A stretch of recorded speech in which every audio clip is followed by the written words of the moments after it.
Nanindigan naman si Senadora Miriam Defensor Santiago na magaling na siya sa stage 4 lung cancer at karapatan niyang hindi isapubliko ang kanyang medical records. Ayon naman sa COMELEC, hindi rin nakasaad sa saligang batas na dapat ilahad ng isang kandidato ang kondisyon ng kanyang kalusugan. Balitang hatid ni Jam Sisante. Ladies and gentlemen, allow me to introduce myself to you as the only senator who has been diagnosed with lung cancer. Hulyo ng taong 2014 nang i-anunsyo ni Senador Miriam Defensor Santiago na meron siyang stage 4 lung cancer. Ang stage 4 ang pinakamalalang antas at nangangahulugang kumalat na ang cancer sa katawan. Pero nitong nakaraang linggo, idineklara ni Santiago na nasugpunan niya ang cancer at tatakbo siya sa pagkapangulo.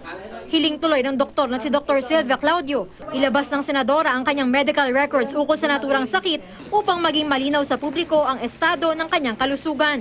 Base daw kasi sa mga siyentipikong pag-aaral, napakaliit ng tsansa na gumaling mula sa stage 4 lung cancer sa loob ng maikling panahon. It's possible, humupa yan, pero maaring hindi pa rin yung, iba yung cure. Gusto ko talagang malaman kung healthy siya para siya ay maaring maging tunay na leader ng bayan. Pero tumanggi si Santiago na ilabas ng kanyang medical records dahil daw pribado ito.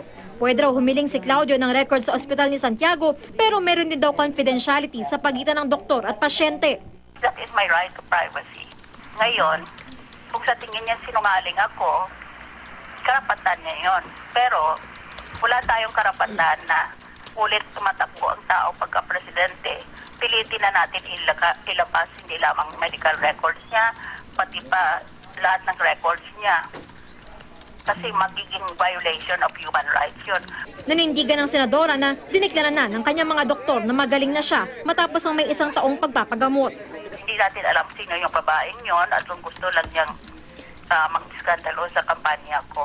Kahit sino doon sa mga kumakandidato, kung sila rin mismo ay nagpaalam sa publiko na ako ay may malubhang karamdaman, tatanong ko rin yun.